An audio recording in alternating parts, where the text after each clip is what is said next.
Good morning. आज हम BA प्रथम सेमेस्टर इतिहास में गुप्तकालीन साहित्य अब तक जो पढ़ रहे थे उसमें हमने गुप्तकालीन साहित्य में कालिदास को पढ़ा था। कालिदास से आगे हम अलग अलग विद्वानों ने जो उस समय साहित्यकार थे, उन साहित्यकारों ने जो साहित्य लिखा उनके बारे में एक बार वापस चर्चा कर रहे हैं। अब देखो, सबसे बड़ा उस समय अगर किसी ने कोई काम किया साहित्य की दृष्टि से तो वो कालिदास ही थे।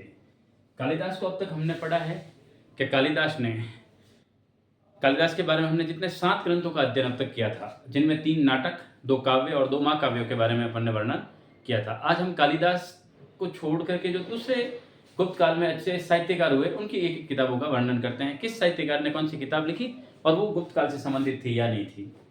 अब अगर देखा जाए तो कालिदास के अलावा अगर देखा जाए तो एक बड़ा नाम आता है विशाखदत्त का।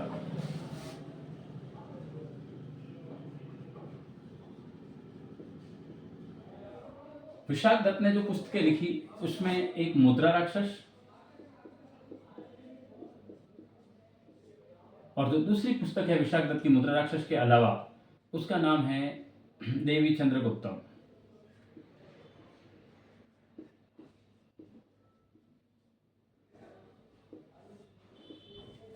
कितनी पुस्तकें लिखी? 2 पुस्तकें लिखी विशाखदत्त के द्वारा लिखी गई है, जिनमें एक थी मुद्रा राक्षस और दूसरी थी देवी चंद्रगुप्तम।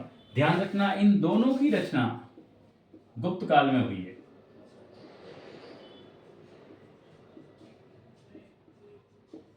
यानी ये लिखे तो गए गुप्त काल में, पर ये याद रखना मुद्रा राक्षस में मौर्य काल का वर्णन है। किसका वर्णन है? मौर्य काल का वर्णन है, जबकि देवी चंद्रगुप्तम गुप्त काल से रिलेटेड है।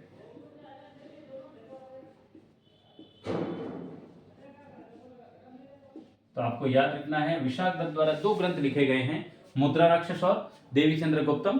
देवी चंद्रगुप्तम गुप्त काल से रिलेटेड ही है और मुद्रा राक्षस जो है रचना तो गुप्त काल में हुई है, लेकिन इसमें पूरा का पूरा वर्णन किया गया है मौर्य काल के बारे में। तो मौर्य काल से संबंधित गुप्त काल से संबंधित 2 ग्रंथ जो विशाखदत्त ने लिखे हैं वो है मुद्रा राक्षस और देवी चंद्रगुप्तम। अब अगर विशाखदत्त को छोड़ करके हम किसी दूसरे की तरफ बढ़े तो ध्यान रखना, नाम आता है फेमस दंडीन। दंडीन ने भी उस समय 2 बड़े ग्रंथ लिखे। एक लिखा काव्य दर्शन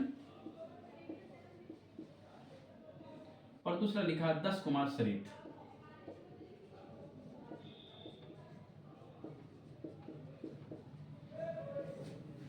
कितने ग्रंथ लिखे? 2 लिखे दंडीन ने, एक काव्य दर्शन और दूसरा 10 कुमार सरित। और ये ध्यान रखना, ये दोनों ही गुप्त काल की रचना है।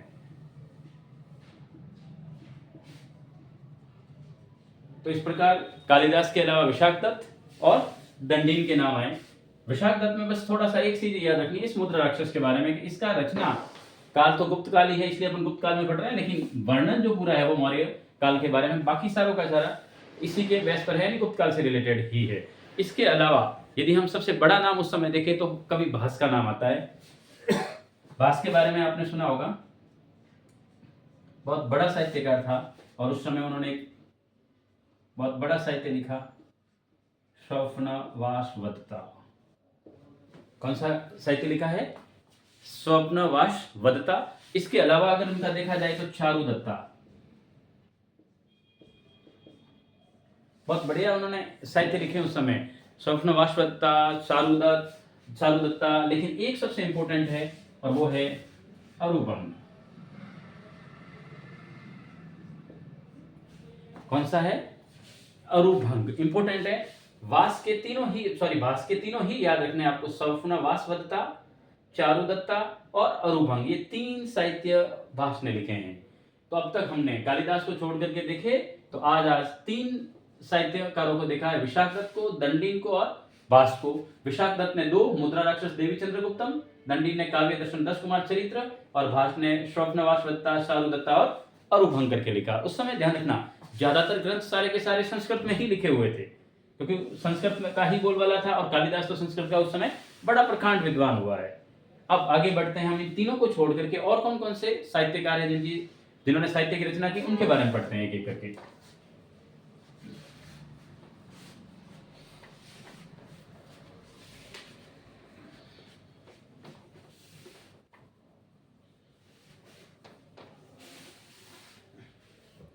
इसके अलावा हम पढ़ेंगे बाणभट्ट को। बाणभट्ट के बारे में आपने सुना होगा।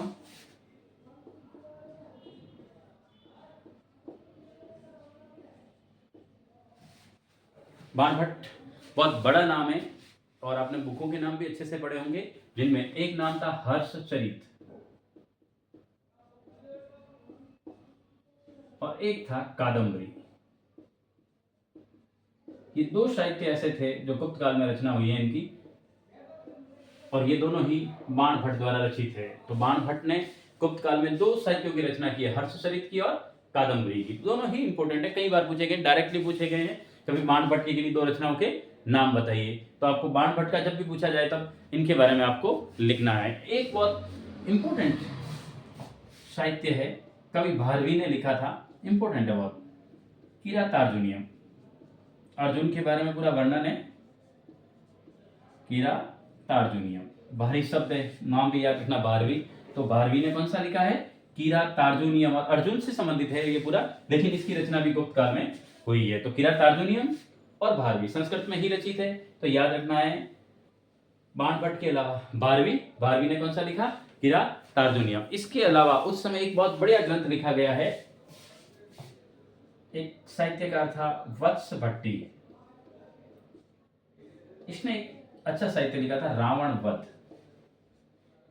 ये भी गुप्त काल की देन है। वत्स भट्टी ने रावण वध गुप्त काल की ही रचना है, गुप्त काल में ही लिखा है। इसके अलावा इस समय का जो प्रकांड, अगर कोई साहित्य कहा जाता है तो उन साहित्यों में एक साहित्यकार था जिनका नाम है, यदि आप देखें ढंग से तो नाम है वराहमिहिर। वैसे देखो ये सारे विज्ञान के क्षेत्र में भी थे, लेकिन अगर विज्ञान के क्षेत्र के हिसाब से देखें तो वराहमिहिर का नाम बड़ा उल्लेखित है, उन्होंने भी बड़ा ग्रंथ लिखे हैं बड़े बड़े। अब जो वराहमिहिर है उसके दो उस समय के ग्रंथ बड़े फेमस हुए, एक बृहद सिद्धांत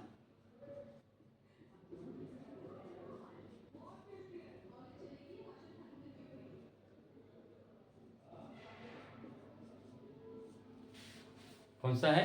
बृहद सिद्धांत, और एक है पंच सिद्धांतिका। यानी इनके एक शब्द याद रखना, वराहमिहिर में सिद्धांत शब्द याद रखना है, और एक है पंच सिद्धांतिका।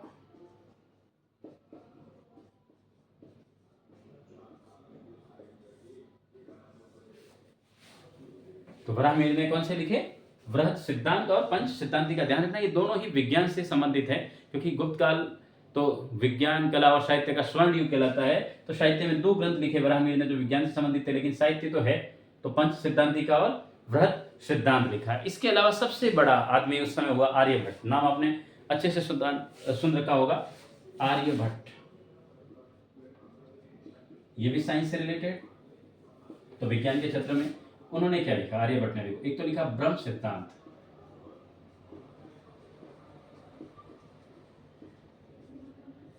एक लिखा सूर्य सिद्धांत, और इसके अलावा ब्रह्म सिद्धांत और सूर्य सिद्धांत के अलावा उनके खुद के नाम पे ही एक ग्रंथ है, आर्यभट्टियम। ये आपको याद रखना। आर्यभट्ट ने भी तीन साहित्यों की रचना की उस समय, ब्रह्म सिद्धांत, सूर्य सिद्धांत और आर्यभट्टियम। ये आपको विशेष तौर से याद रखना है कि ये किन्होंने लिखे हैं। इसके अलावा हम यदि अगली पृष्ठभूमि पर देखें कि भाई इनके अलावा बाणभट्ट, भारवी, वत्स भट्टी, वराहमिहिर और आर्यभट्ट, तीन पहले पढ़े, चार ये, यानी 7 और एक कालिदास, 8 साहित्यकारों के बारे में पढ़ा है। अब इससे आगे बढ़ते हैं अपन एक बार।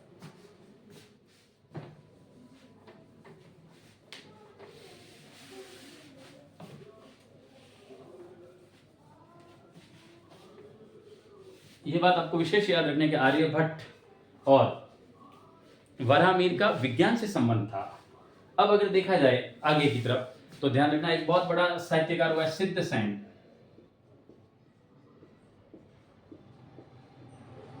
उन्होंने एक बहुत बड़ा साहित्य लिखा, न्यायावतार।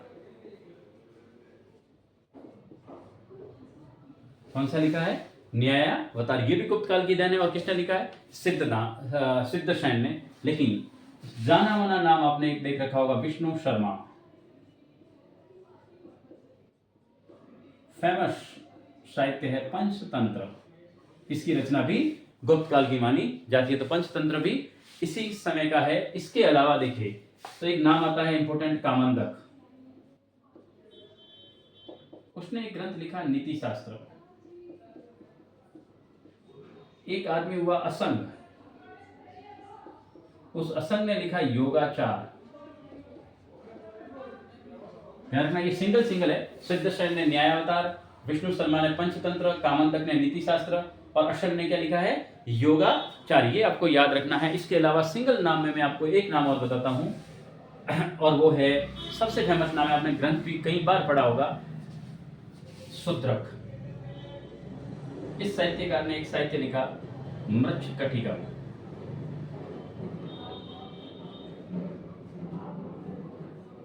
कौन सा लिखा, मृच्छकटिकम। किसने लिखा, शूद्रक ने, असंग ने योगाचार, कामंतक ने नीति शास्त्र, विष्णु शर्मा ने पंचतंत्र और सिद्धसेन ने न्यायावतार। ये बड़े इंपॉर्टेंट ग्रंथ है, आपको इन पर विशेष ध्यान देना है कि ये ग्रंथ है क्या। पर सबसे बड़ी चीज बता रहा हूं मैं आपको कि अभी भी हमने साहित्य में कई सारे देखे, विज्ञान पर भी देखे, पर अगर व्याकरण की दृष्टि से देखें तो भी उस समय दो बड़े ग्रंथ फेमस हुए और दो साहित्यकार अगर देखे जाए तो उनका तो कहते पूरा योगदान ही पूरा का पूरा ग्रामर पर था, यानी व्याकरण पर ही था। और उस समय एक सबसे बड़ा साहित्यकार हुआ अमर सिंह,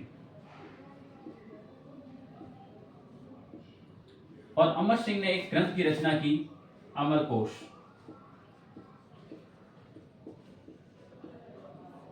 किसकी, अमरकोश की। लेकिन एक और साहित्यकार था चंद्रगोमी।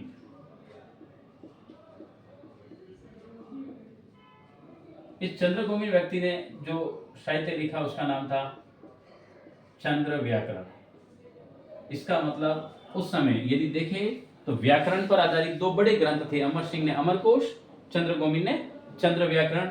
ये व्याकरण पर आधारित थे, विज्ञान पर आधारित। मैंने आपको आर्यभट्टयम और बरामीर के बारे में बताया, और बाकी सारे साहित्य जो सिंगल थे, जैसे सिद्धसेन ने न्यायावतार लिखा, विष्णु शर्मा ने पंचतंत्र लिखा, कामंतक ने नीति शास्त्र लिखा, अशंग ने योगाचार लिखा, शूद्रक ने मृच्छकटिकम लिखा। तो ये सारे थे। इसके अलावा अगर अपन ने बात करें तो विशाख दत्त को पढ़ा, मुद्रा राक्षस और देवी चंद्रगुप्त के बारे में। अगर दंडीन के रूप में देखें तो काव्य दर्शन और 10 कुमार चरित पढ़ा हमने। भास को देखे तो चारुदत्ता, अरुभंग, स्वप्नवासवदत्ता, इनके बारे में पढ़ा। अगर देखे बाण भट्ट तो हर्षचरित और कादम्बरी पढ़ी अब तक हमने। भारविका देखे तो किरातार्जुनीयम देखा।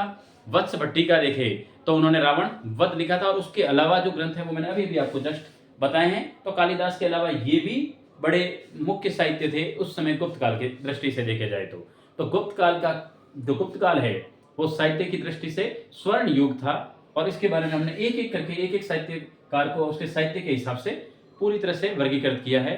आज के लिए इतना ही, धन्यवाद।